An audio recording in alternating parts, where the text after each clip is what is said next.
What's going on, guys? Today we're playing Calculus Derivative Edition, and today we're finding some stuff about a function.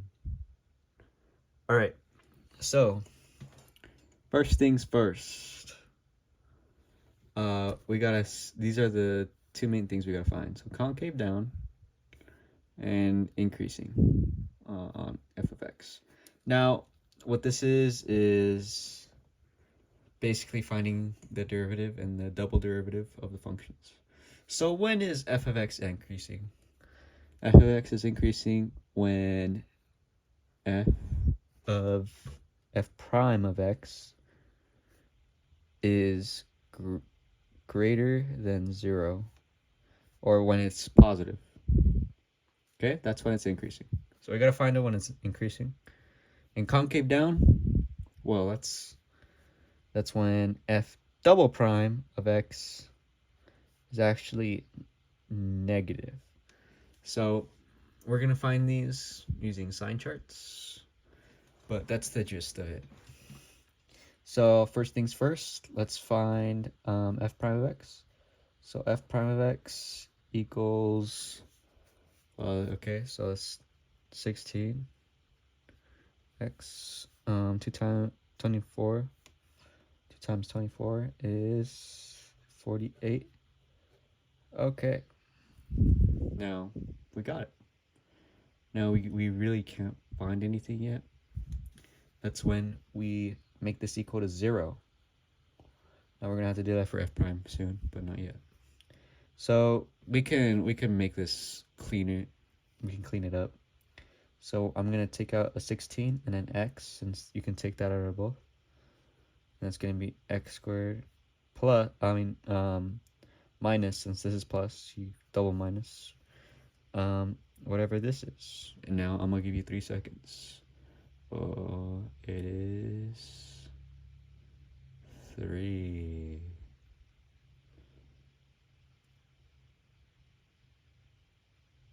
I think. Yeah, it is. Alright, now that this is equal to 0. Alright, so we know this is gonna be 0 right here. So we already know one of the x values.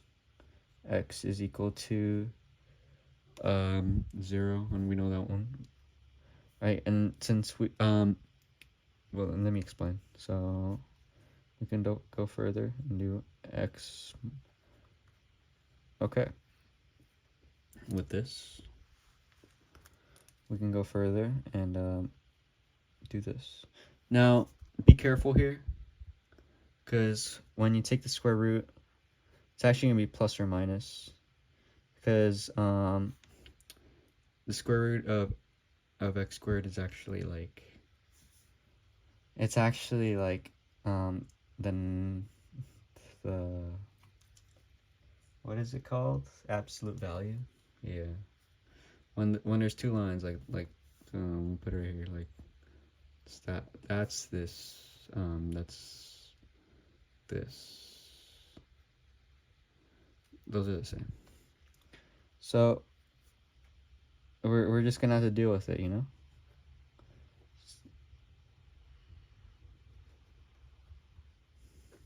Okay, boom. So now our next step, since this function doesn't really have any domain restrictions, since it's just like a polynomial, we're just gonna make a sign chart. Good job. All right, so I'll teach you what a sign chart is. So,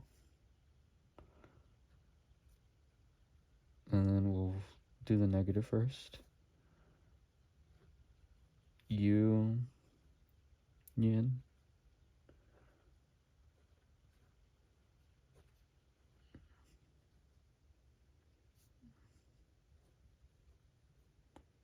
Now this is a very big sign chart. Hopefully your teacher won't give you something this bad, but you have to find 4 different values. Okay, so notice I put a line through all the u's. You don't have to do that, but I like to do that. So the square root of 3, that's less than negative 2. So find the value in between these two. I know that negative 2 is in between because this is less than square root of 4. And we input that. Let's make this simple. So we're actually inputting this into here, but we're not writing anything. So since these are both negative, it's going to be positive. And x squared, negative 2x, negative 2 squared is going to be 4, right? 4 minus 1 is positive. So we found one singular domain where it's positive. Now from here, this can just be negative 1. Okay.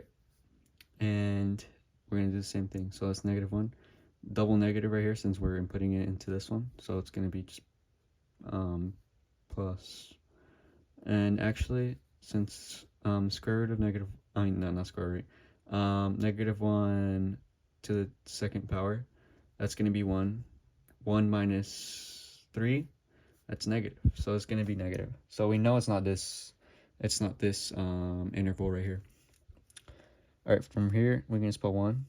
All right, so that's going to be negative since negative 16 times 1 is still negative. And we actually know that this is negative as well because 1 to the second power minus 3, that's still negative. So it's double negative, which makes it positive. Okay, so we can put 2 right here, right? This is still negative right here. It's negative since 2 times negative 16, negative. Now this 2 to the second power is actually 4. 4 minus 3 is still positive, so it's negative positive. So that's negative, the negative ones. So we only have 2 intervals where this is increasing, and that's going to come into play, but not yet. Not yet. Now, notice how it still asks us for the concave down. Now, I'm actually going to just borrow this one. So, f double prime. I'm going to take f double prime of this function right here. So that's going to be negative 48 plus 48. Well, so this one's going to be a little simpler, huh?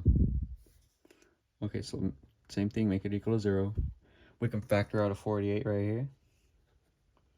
That's x squared minus 1. It's important because you're taking out the negative, so you do have to be minus right here. So this doesn't matter anymore since it's just a constant. So we can make this equal to 0. So equals 0. And then we can take the square root. Remember, this is not just 1, it's plus or minus, since it's an absolute value. Get it?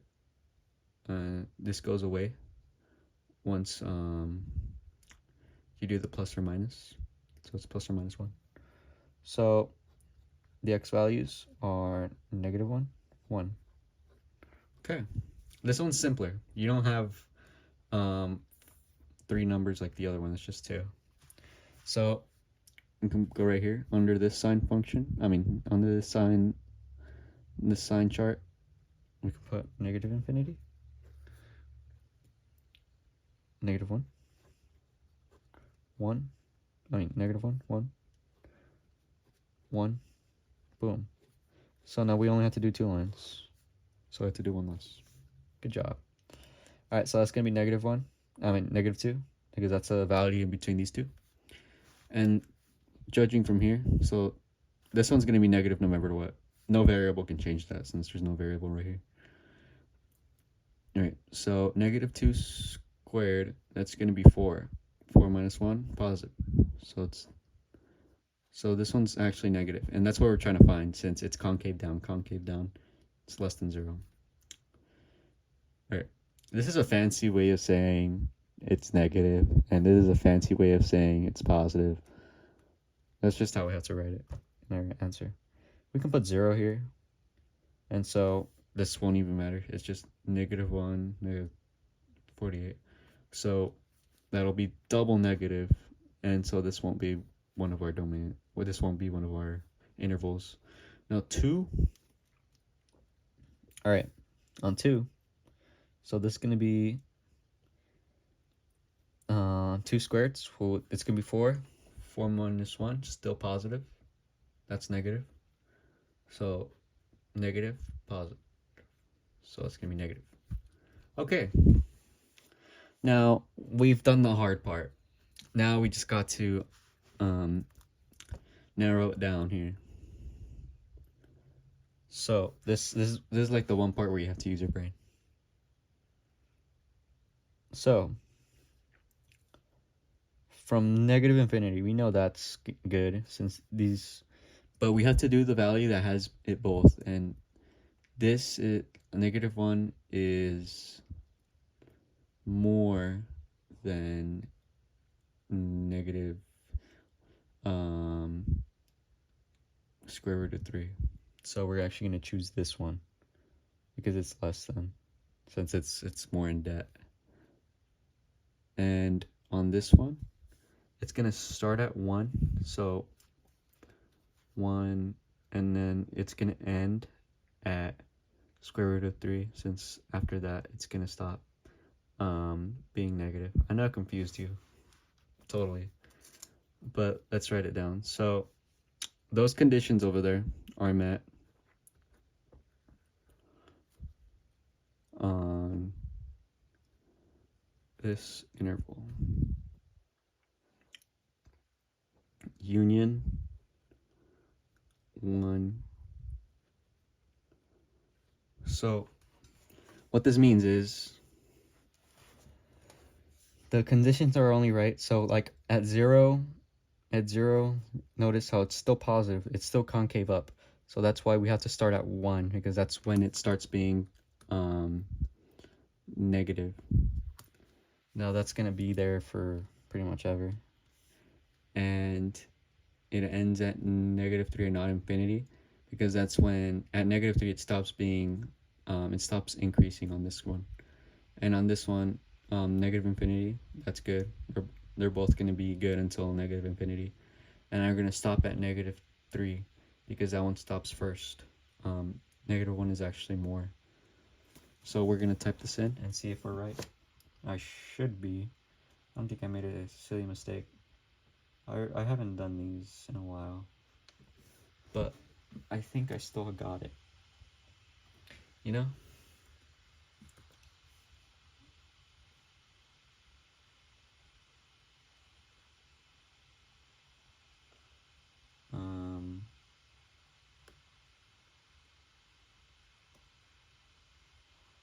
This doesn't ask for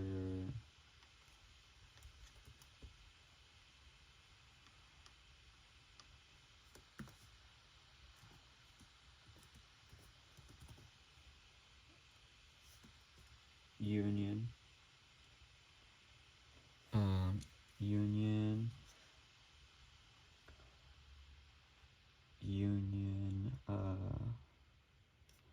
1 3